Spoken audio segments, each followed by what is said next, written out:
Hi, this is Professor Carpenter at Valencia College. Welcome to today's session, Analyzing Definition Essays. Here are the learning objectives for this session. Note that in this session we will identify the cultural and historical context of definition essays, identify the theme of definition essays, identify elements of an author's strategy and style, discuss an author's use of the characteristics of a definition essay, and explain how the author uses each of these tools to convey his or her messages.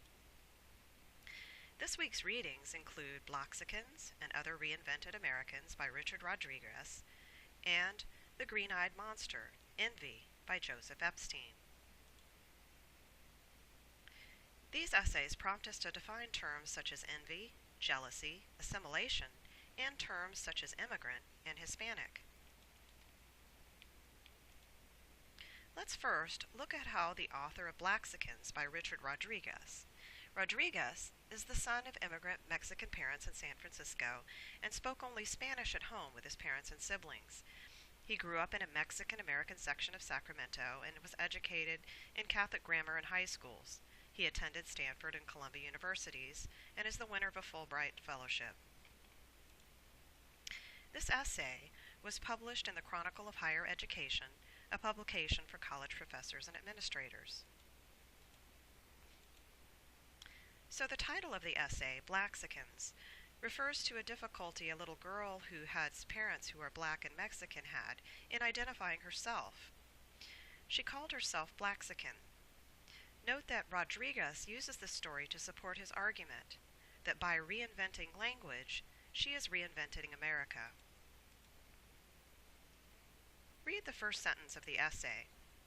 Rodriguez captures our attention with the phrase, "There is something unsettling about immigrants," which makes you think about a time you felt out of place by immigrants, or a time you felt out of place because you are an immigrant. The opening sentence of Richard Rodriguez's essay also invites an in-depth discussion of the definition of immigrant.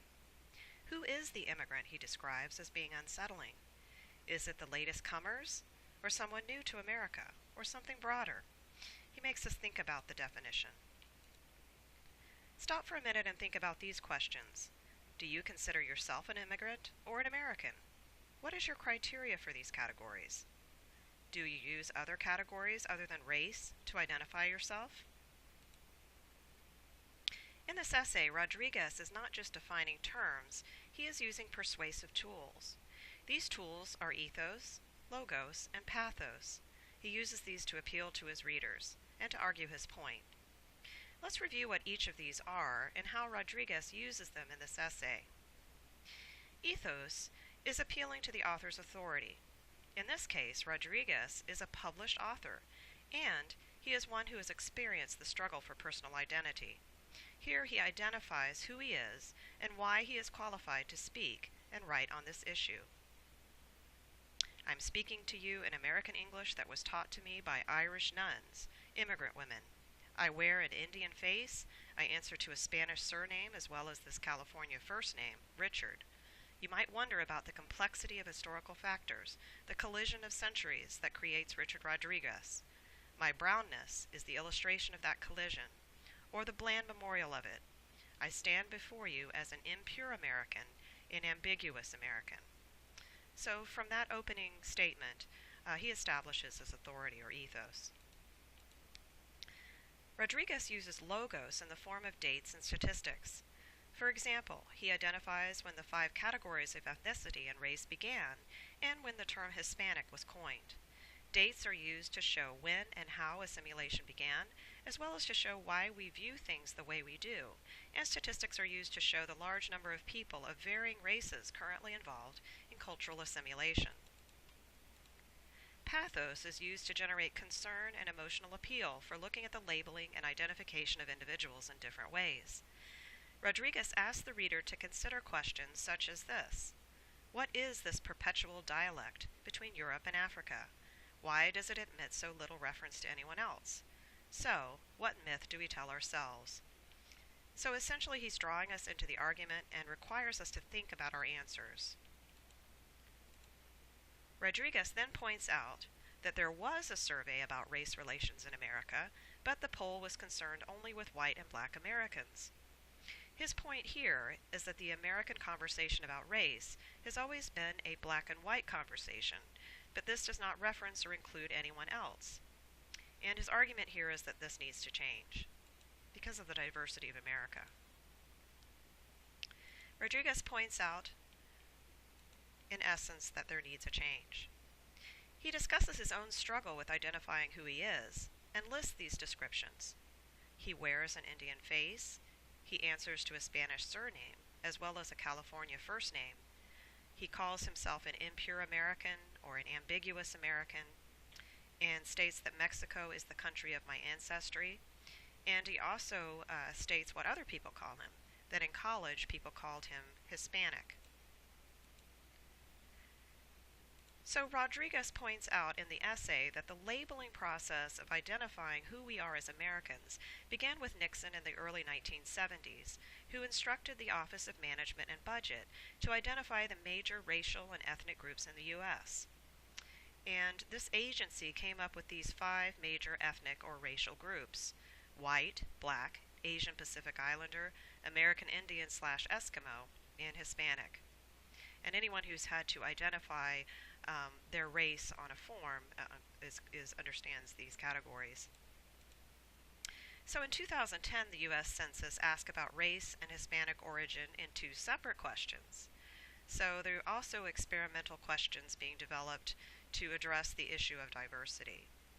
So you see here there are some different categories: white, and then there's a category of black, African American or Negro, Hispanic, Latino, or Spanish origin, American Indian or Alaska Native, Asian. Then there's a category for Native Hawaiian or other Pacific Islander, and some other race or origin.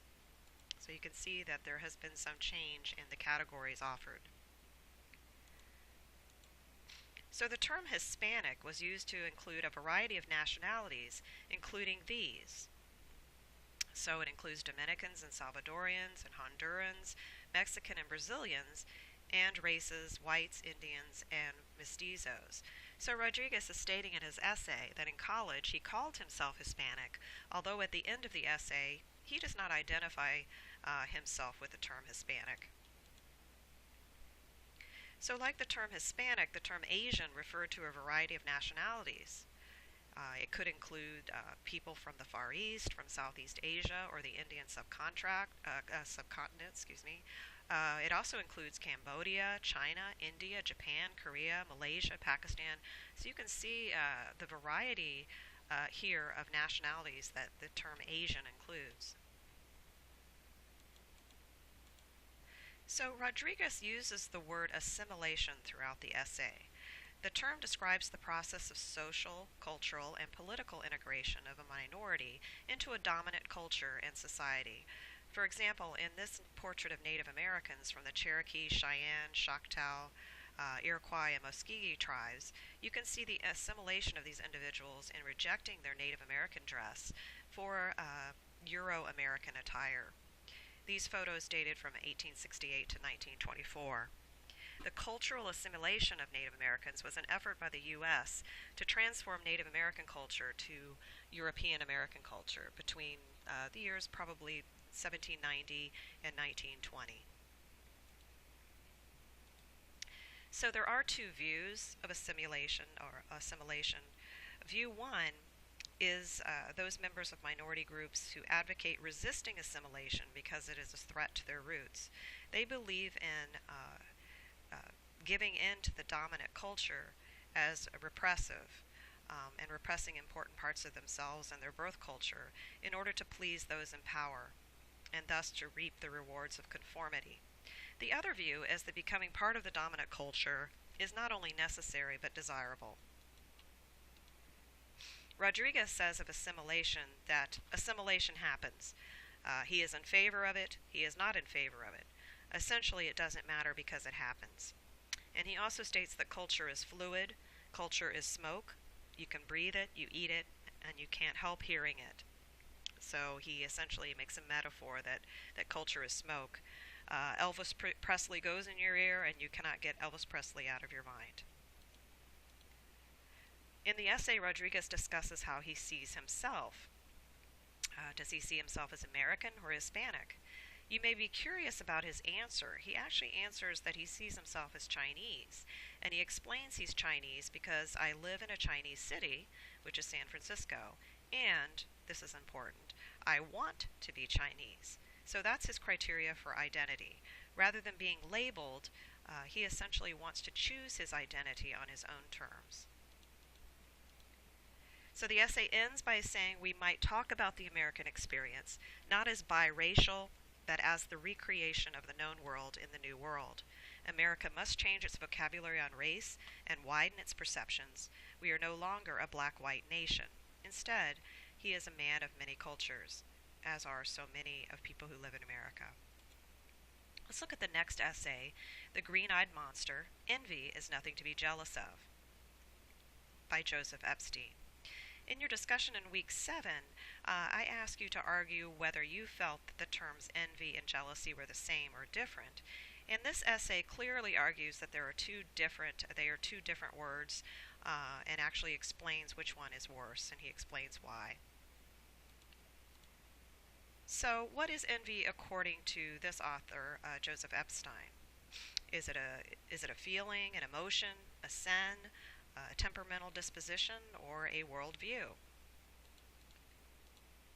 This essay attempts to define envy by distinguishing it from jealousy. Just like the essays that you're writing now, he quotes dictionaries, he quotes philosophers and writers on their definitions of envy and jealousy, and he provides examples of types of envy and stimuli of envy. In his essay, Epstein points out that jealousy and envy are not the same and have completely different meanings. He uses many examples to show the contrast. So the quotation that best explains his idea is, if jealousy is, in cliché parlance, spoken as of the green-eyed monster, envy is cross-squinted and blearily red-eyed. He makes the contrast that to be envious is much worse than being jealous, and envy brings out the ugliness in a person. So here in this paragraph you see that, like your essay that you're writing on courage, Epstein gives us the dictionary definition of the word envy. Here notice that he says the Webster's definition of the word won't quite do, and then he puts in quotation marks what that definition is. Malice, painful, resentful awareness of the advantage enjoyed by another, joined with a desire to possess the same advantage. And in addition to the Webster definition, he also gives us the Oxford English Dictionary definition. So you can see here he does some research and integrates some quotes from different dictionary definitions. He also uses citations by other authors, just as I ask you to look up quotes about courage from other historical figures or philosophers or current event figures. He uses citations by authors Hazlitt and Dorothy Sayers. He cites quotations by Kierkegaard and Immanuel Kant, who were philosophers, in his definition essay to support his view. And he also tells us what envy is not. And I ask you in your essay to tell me what courage is not. And in here he says that envy is not open conflict, and it is not the same as jealousy. And he goes on in that paragraph to describe how those terms are different. And according to Epstein, here are some of his distinctions between the two concepts. Jealousy is a yearning for general things, such as wealth or youth. So if you're jealous of somebody's wealth or jealous of somebody's youth, then envy is wanting something another lucky person has. While jealousy is not always a bad thing, envy is the worst because, according to Epstein, it is a malicious desire to hurt others by taking what they have or resenting them for having their good fortune. So you may or may not agree with what Epstein, how he defines the two, but in his argument, he is defining envy this way. In his essay, the author references the 7 deadly sins, and he says that envy is actually the worst sin. So if you're unfamiliar with those, the 7 deadly sins have been used since early Christian times to educate and instruct Christians concerning humanity's tendency to sin. These sins are referenced in Catholic teachings. You'll also see them referenced in such works as Dante's Divine Comedy. So the author of this essay makes a reference to these to emphasize his argument that envy is actually the worst of these sins. And then he asks the question, why is envy the worst sin? And why is it the worst sin? Because he says it is the only one that involves a direct wish to harm or take something from another person. The title, The Green-Eyed Monster, actually alludes to Shakespeare's description of jealousy as the green-eyed monster. He compares it to a cat that plays with a bird it has captured and is about to eat. So as we end our discussion, I'd like you to think about these questions. Do you agree with the way Epstein defines envy and jealousy? And think about your own experiences with envy and jealousy. And some of these you described in your discussion session. And I want to thank you and wish you a great week.